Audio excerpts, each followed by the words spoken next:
جب وہ اپنی تلوار نکال کر ابو سفیان کے سامنے کھڑے ہو گئے تو نبی کریم صلی اللہ علیہ وسلم نے کہا کہ نہیں عمر، اگر آج میں طاقت بن کر آیا ہوں تو ہمارا کام ہے کہ مظلوموں کو معاف کرنا، ہمارا کام نہیں ہے مظلوموں پر ظلم کرنا۔ تب پڑھتا ہوں کر آنسو ہم بہہ لیں گے، ہم بھوکے پیٹ بھی رہ لیں گے، اے خاک وطن تیری خاطر ہر ظلم بھی ہنس کر سہ لیں گے، الزام ہمیں پر رکھ دو چاہے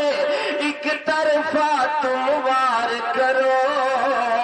لے کر بلڈوزر چاہے جتنا گھر میرا مسمار کرو، یہ آن بھی ان پر قرباں ہے، یہ شان بھی ان پر قرباں ہے، یہ شان بھی ان پر قرباں ہے، ہاں ہاں میرے نبی ہے جان میری، یہ جان بھی ان پر قرباں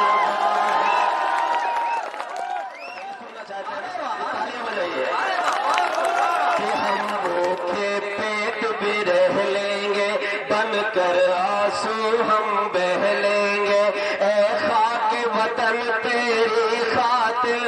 ہر ظلم بھی ہنس کر سہ لیں گے، الزام ہمیں پر رکھ دو چاہے ایک طرفہ تم وار کرو،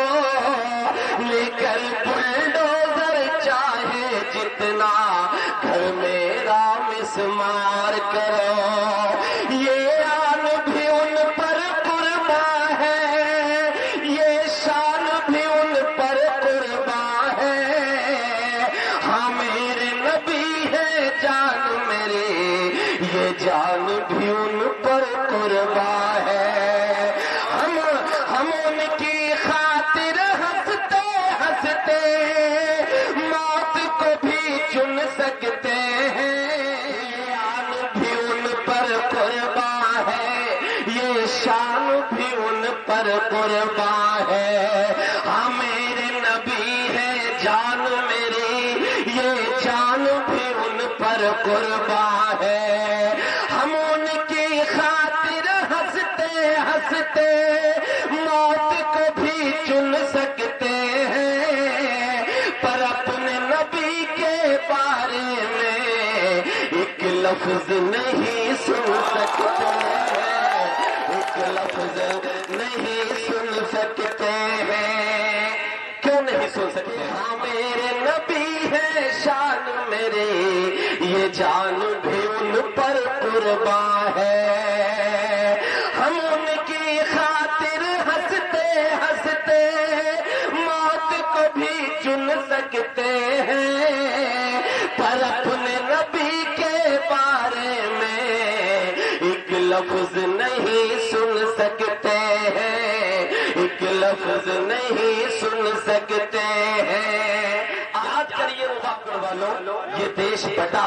اور ہمارے بزرگان اپنے سروں پر گٹھریاں باندھ کر پاکستان کی طرف ہجرت کر رہے تھے، ایک آواز گونجتی ہے جامع مسجد سے کہ یہ یمنا کا پانی تمہیں آواز دیتا ہے، یہ تمہارے خانقاہ تمہاری مسجدیں ویران ہو جائیں گے، اس ملک کو چھوڑ کر مت جاؤ۔ ہمارے بزرگوں نے سوچا کہ ہمیں یہ بہکانے کی باتیں کی جا رہی ہیں، ہمیں لوک لبھاون باتیں کی جا رہی ہیں، ایک طرف مولانا ابوالکلام آزاد صاحب تقریر کر رہے تھے، ایک طرف پنڈت جواہر لال نہرو سنویدھان کی دہائی دے رہے تھے۔ ہمارے بزرگوں نے پوچھا کہ چلیے میں رک جاتا ہوں ہندوستان میں، لیکن ایسی کیا گارنٹی ہے کہ جب ہم پر ظلم کیا جائے گا، جب ہم پر تشدد کیا جائے گا، جب ہم پر اسلام کے نام پر ہماری مخالفت کی جائے گی تو ہندوستان میں کون سی طاقت ہوگی جو ہماری حفاظت کرے گی؟ تب یاد کریے مولانا ابوالکلام آزاد یہ بات کہا تھا کہ اے میرے وطن کے لوگوں، تمہاری حفاظت یہ سرکاریں کرے یا نہ کرے، تمہاری حفاظت کوئی مکھیہ منتری کرے یا نہ کرے،